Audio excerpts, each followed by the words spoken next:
Thank you all so much for tuning in today. And but before I get started, I want to just say how grateful I am for this journey. A little over 2 years ago, I had no job in the height of COVID, and it was because of RevGenius, the community that I co-founded, that we're here today. And it's because of the trust that we put in one another that we helped each other out of this time. And this presentation really means the world to me.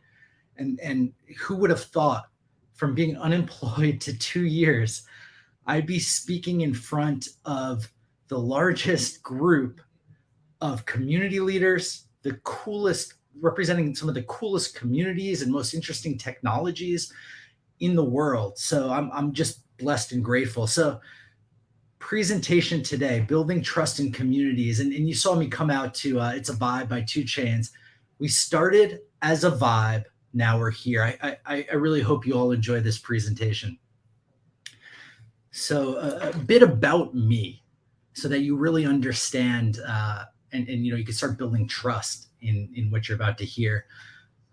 I wasn't always a community person, although I probably was into communities for longer than formally would be on my resume. But I spent 15 years in sales, various companies from Fortune 100 to technology companies. And then I lost my job at the beginning of COVID and founded RevGenius to make a difference in our industry, to be the community that I wish I had. And in just a little over 2 years, we've grown to 30,000 plus members, sales, marketing, RevOps in the SaaS space, software as a service space. And we want to create a space that a lot of us never had, one that was open, inclusive, that allowed entry-level folks trying to break in and senior leaders both not having to pay, and give everyone access to that education that we needed to further our careers. And our mission today is to bring inspiration and creativity to the revenue space. And that then involves all revenue professionals. So a little about me. Now, quick origin story on RevGenius. And you'll notice the DeLorean to my right. That's on the back of my LinkedIn profile. Please connect with me after. Everyone's wondering if I had my own DeLorean. This is actually from an art exhibit from 2018 by Daniel Arsham. But RevGenius, COVID left me and like millions of others unemployed, right? And times were hard. Isolation was crazy. Like, it was more than just not having a job. Like, that was the first level, but then the isolation and what was going on in a lot of folks' heads and lives was crippling for some. And I went to LinkedIn, frankly, to get a job. I started posting every day, building my quote unquote personal brand because I didn't have any other options. I needed a job. Otherwise, I was going to be out of my apartment, like, plain and simple. So what I found was, through posting every day, I saw other people that posted every day that seemed cool, that seemed like a vibe, right? Like, that seemed like they had good energy. And we just created this LinkedIn group DM. And it was funny. It started with the 4 musketeers, Ben, Stephanie, Galen, and myself. And then we invited each like a couple people here and there, and they always had to be a vibe. And we'll get more towards what the F is a vibe later. But we grew to 28 people. The original thesis that we had with these 28 people was like, okay, there was all these events everywhere, like sales, marketing, revenue operations events. Like, let's create a centralized space for them. And we didn't really know how that was going to look. I certainly didn't think it was a community per se. And what I discovered was, as we were circulating like this list of events and resources and all of this to the group in this LinkedIn DM, that they cared about one another more than anything we could have told them. And this was like pretty rad. Like, we were breaking people's LinkedIns. Like, the app was shutting down because there was like rapid fire messages going and it would just stop. So that was so cool. So I did what anybody would do. I started a Slack group. Just kidding. I did. but I did because the community told me to. As the story goes, Jared, can you start a Slack? I'm like, I need 24 hours. Why do you need 24 hours? I'm like, I know it only takes 15 minutes to start a Slack group, but I need 24 hours because I got to create like, code of conduct and terms and conditions to like rule you crazy people. Like you're awesome, but super active, right? So that's the quick origin behind RevGenius. So bringing this into building trust in communities. How did this lead to trust? Why is trust so important? So the why here that I have is, well, first off, why build another sales community?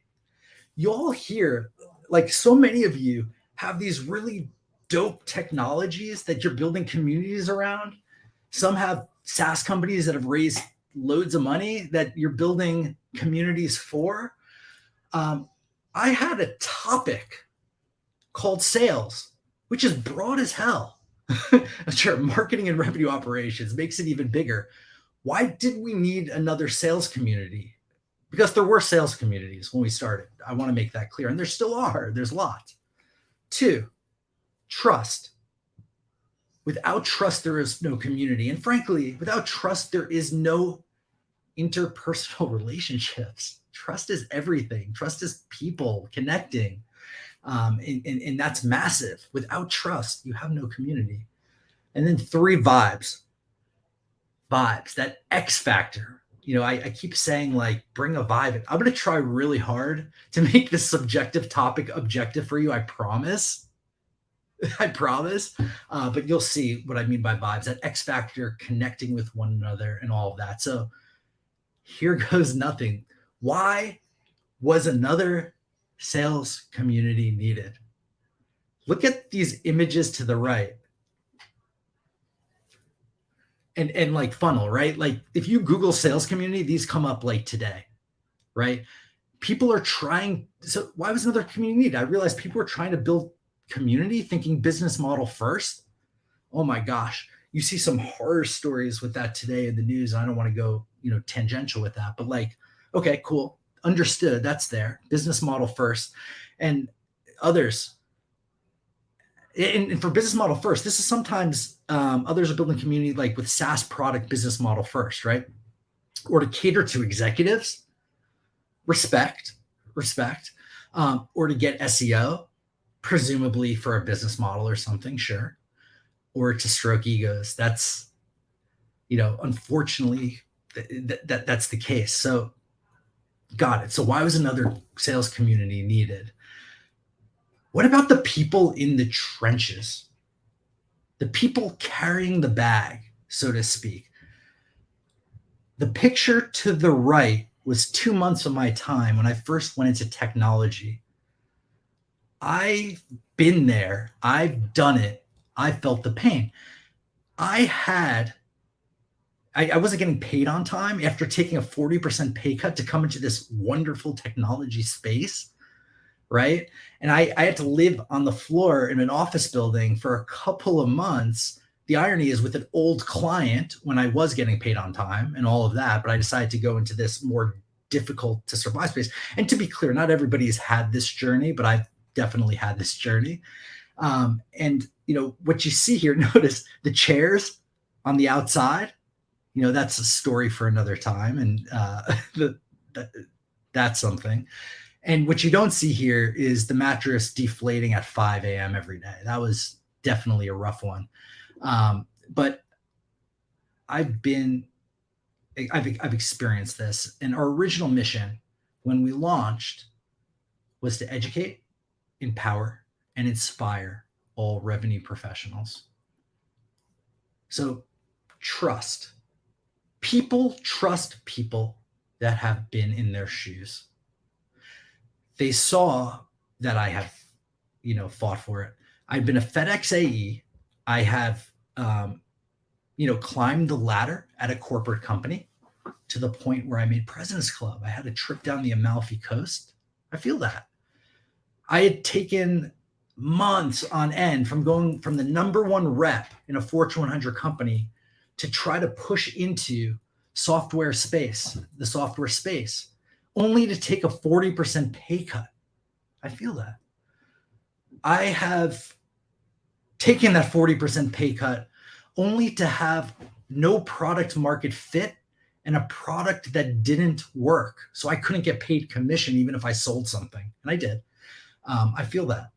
I've left that job to take more money because I deserved it, right? Like to quadruple my money and have a real life income again, only to have a bad boss that caused me to want to leave immediately, like make me pull my hair out when I had less hair even, right?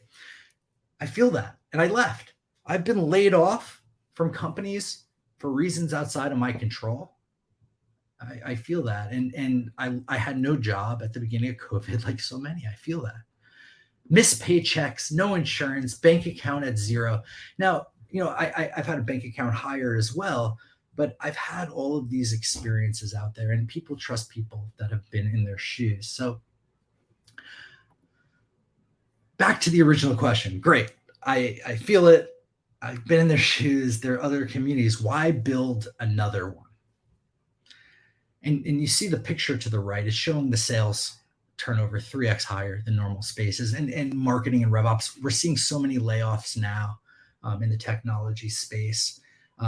Unfortunately, it's the nature of the space right now. And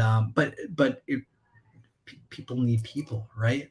So I realized that the space needed a community that was open, inclusive, and empathetic to their needs, a community that I wish I had at the beginning of COVID. And if it wasn't going to be me, I didn't know who was going to build it. Everybody wants to build businesses with business models. And I get the need to. Oh, believe me, I do. But I'd be damned if I left the people hanging. So on to the journey. So I got active. I dived in and I just started helping people. I had no job. This is the beginning of COVID. COVID times, lots of people that needed help. I needed help. I was helping so many people with the ultimate goal of getting a job myself. I didn't realize I would be able to hire myself though. How cool is that? So I asked for nothing. I just gave. I had this theory, like, go into the universe, have faith that something's going to work out. And, I got into a little bit of a conundrum along the way because our community was growing so fast. Everybody wanted to help everybody. And, we'll talk about that and scaling it. But when I would go into interviews, because I would land interviews, I was now at 3,500 members within 2 months. That's pretty rad. 5,000 within 3 months. Now at interviews, I'm like, yeah, I really want to work with you. And I didn't feel it inside. So I pulled out of a lot of interviews, and frankly, the others were just like, we don't believe you. We've heard of RevGenius. We think that it's the amazing thing. And that was the conundrum. I had no money coming in. But the bottom line is getting active, helping others, navigating the times, whether it was to get a job, to be a sounding board for the craziness and lunacy that was at the time, or any time, right? Like we talk about COVID, but there's craziness and lunacy today, or whatever they wanted, right? Like people have all this stuff. I got active and realizing me and the first 28 couldn't help everybody, the thousands, tens of thousands, hundreds of thousands in the space that I felt like we needed to be there for. We built a community to scale helping.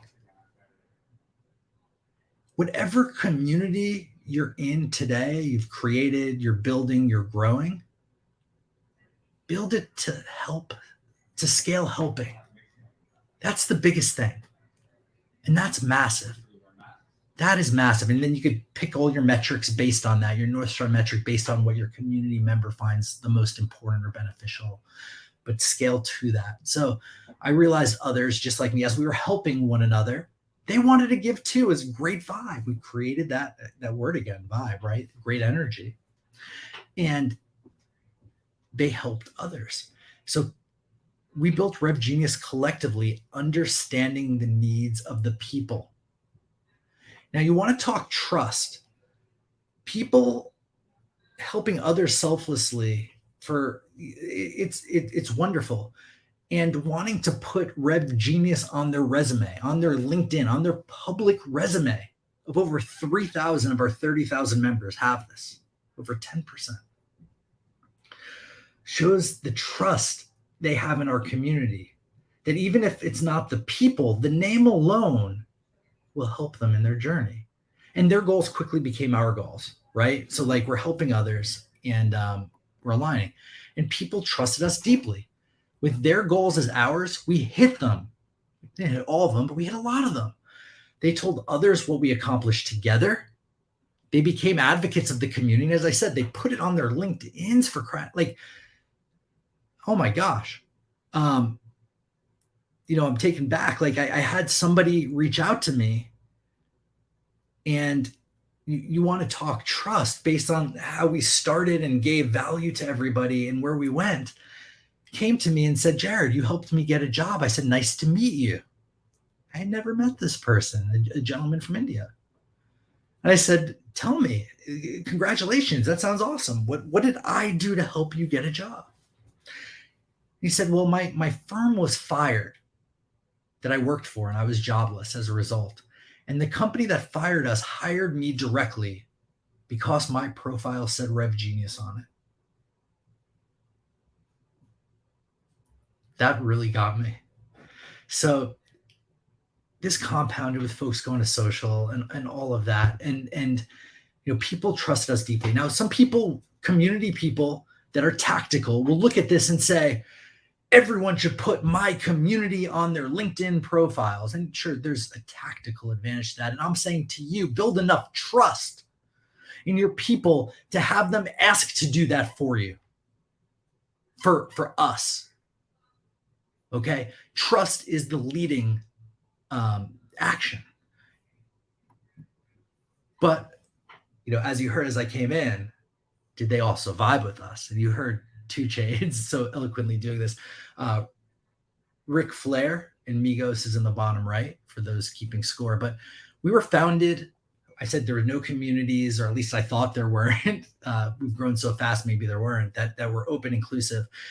But I didn't say also a vibe. And earlier I said, I alluded to the fact that we were telling other people to bring others that were a vibe in. And what did that mean? Well, we created this energy and connected with people in such a way. What the fuck is a vibe though? Okay, we're getting there. Vibe's that X factor in anything you create, an energetic connection that hits the culture and the people in an empathetic way. It builds a culture of empathy between us and the community, and them and each other, right? And it's the ultimate way to build trust. All right, how is RevGenius a vibe? And the great Gucci Mane, in a very unrelated quote to vibes, I just wanted to say it because what presentation shouldn't have a Gucci Mane quote? If a man does not have the sauce, then he is lost. But the same man could get lost in the sauce. Keep it humble, everybody. But we call on the space to be more inclusive by letting everyone in. Okay, that's a vibe. But it's not just about being everyone in. Community transcends platform. I'll say it again. Community transcends platform. It's not Slack. It's not Discord. It's not LinkedIn. It's not Facebook. It's everywhere. We're here for the people. So we call on the space to be more inclusive. So yes, our community is inclusive, but we're yelling to everybody, let people in, let people get promoted. We give selflessly and have created a culture of giving and empathy. We listen to whatever music we want and aren't afraid to discuss sneakers or fashion or women's rights. We discuss the important events in the news, and that's not just funding rounds and TechCrunch and what new things we dropped feature-wise, although people do like to hear that, of course. We represent people in our space holistically through their lives, not just at work. So this presentation is an important one to me, and I'm so grateful to be here. So the why, like why was there a need for another community? Like if you're going to take anything away, like why our community? Why? Um, the trust that you have to build is everything. And trust doesn't come from trying to sell somebody something. Trust comes from trying to help somebody achieve their goal and actually fucking do it. Okay. And then vibes to make sure that people could fuck with us. That equals RevGenius. I'm here for question and answer until my clock runs down. Fantastic. What a cool session, and thanks for being here, and thanks for sharing the candid story. The things that you went through, those are a great inspiration for people who are trying to catch the vibe or understand the vibe that you're talking about. So that's just been great. So I'm just looking at the Bevy chat. If there are any questions, well, Jared is here. Fire them away. And there are some really, really good, questions, some comments here. Community transcends platform. Maggie, that is so true. So Giant is asking, hello from Botland, message in a bottle. How would you balance altruism with growth? Yeah. So this is the struggle that always happens, right? And the balance of growth with engagement. That's another one, right? Like there's always an interesting balance. So one, you eventually need to put a business model in. How can you put a business model in and still be altruistic? From our standpoint, we didn't want to charge the members. We always wanted to have a free tier. Okay, so that came in from sponsorships initially, right? The money, and that's still our largest source of revenue. Now, okay, now you have to walk a delicate balance because sponsors might be the antithesis of engagement. Oh, it's another ad. It's another, they're just doing it for the money or whatever. A lot of people understand now, but like if you don't finesse it right, it could be a disadvantage, right? So you have to finesse and say, we brought this person on to help us help you. Okay, so that's big. It's also understanding that sometimes it's altruistic to charge somebody like at a certain level for more programming because you could give them a higher caliber of programming. You could give them a higher caliber of support. As much as we want to do everything for free, and we do everything. There is another level that you can unlock sometimes, and some members are more than willing to pay for that. And then how do you balance growth and engagement? I know it's kind of a question behind the question. This is a problem. This is a challenge that every single step along the way we have to readdress. So, I said like one, you want to understand what engagement means to you. Is it just a Slack message? Is it a certain level of that? Does it just happen in an instance inside it? It's a sponsor here. Does it just happen there? Or do you add in their event attendance, their participation in social, their participation further on and further on? Looking at that person everywhere is big, and figuring out what they respond to and meeting them where they're at. Because let's be real, Slack 2 years ago was a phenomenal spot for like a younger community. And today, I bet most of you have a dozen Slack or more in your instance, right? So, but that's a good challenge because you have to level the F up value so far that it's absurd. Like 5 years ago, you'd be like, what? And who benefits? The members do. So that's always a good thing. I hope that kind of answered the question. Well, that's just wonderful. And of course, going into engagement is just so cool. It was just one of the things that we talked at length during the summit, and having your take on it, it's just great. So definitely, understanding that is cool. I just joined another community. I joined Reforge. I'm paying them because they're phenomenal to learn more of the technicalities behind growth and engagement and all of that, because we're doing a darn good job. We're measuring a lot, probably more than most. But I'm like, I want to be, and this is, it's not a missing element in all communities, but I found like the technical mindset, like the RevOps mindset, the growth mindset, they tend to be in RevOps and growth, not in community.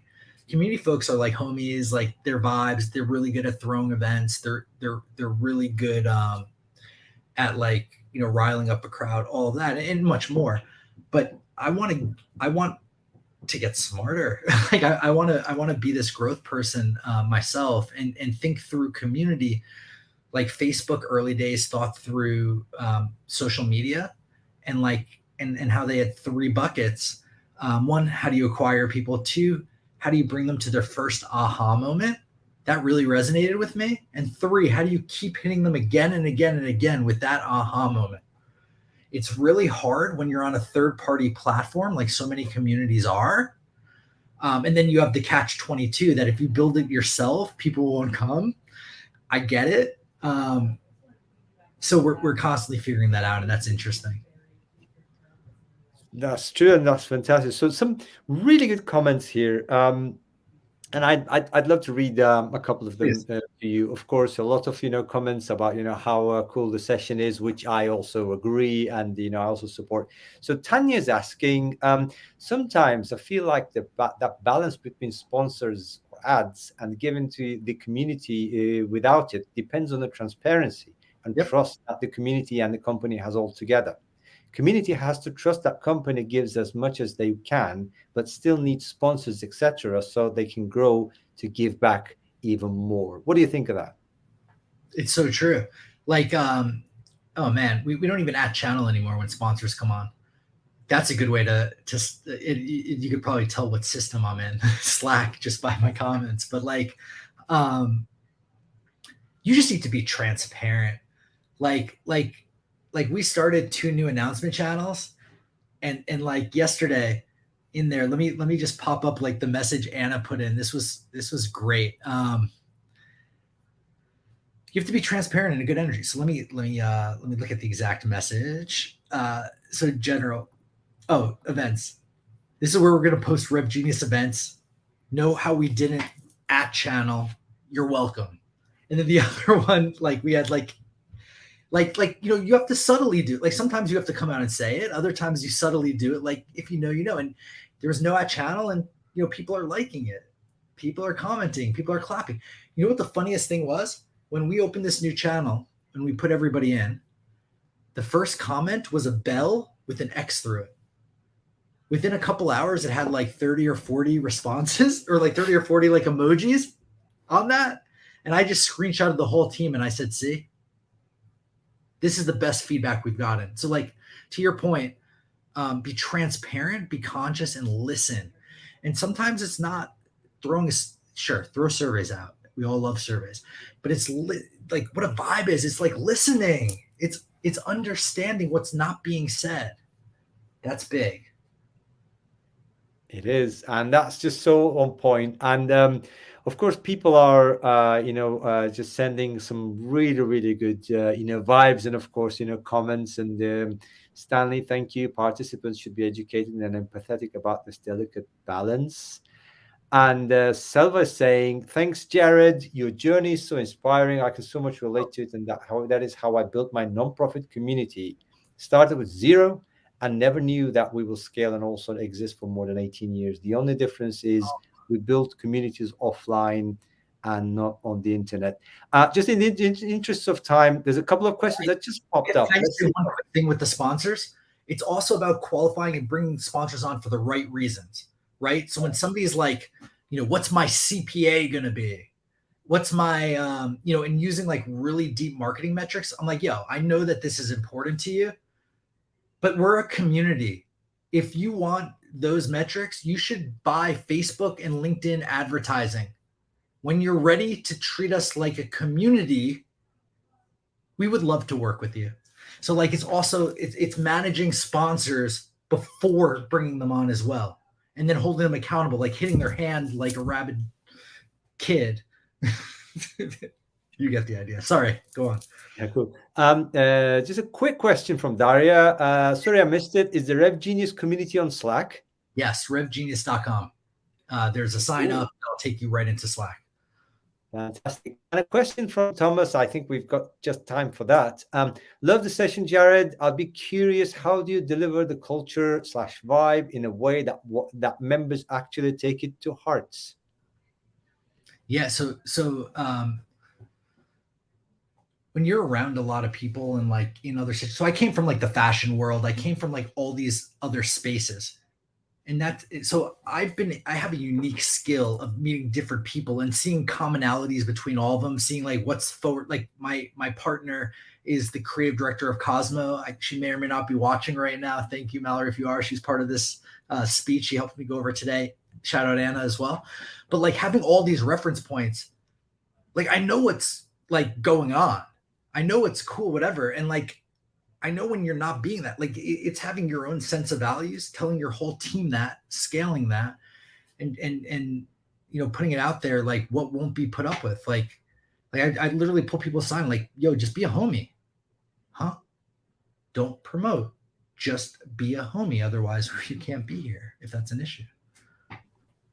And on that beautiful note, I think we're at time, and it has been an absolute pleasure. Honestly, meeting you, Jared, made my day. What a beautiful evening it has been for me. So thank you very much for coming, and thank you very much for sharing everything that you've shared and the vibe as well.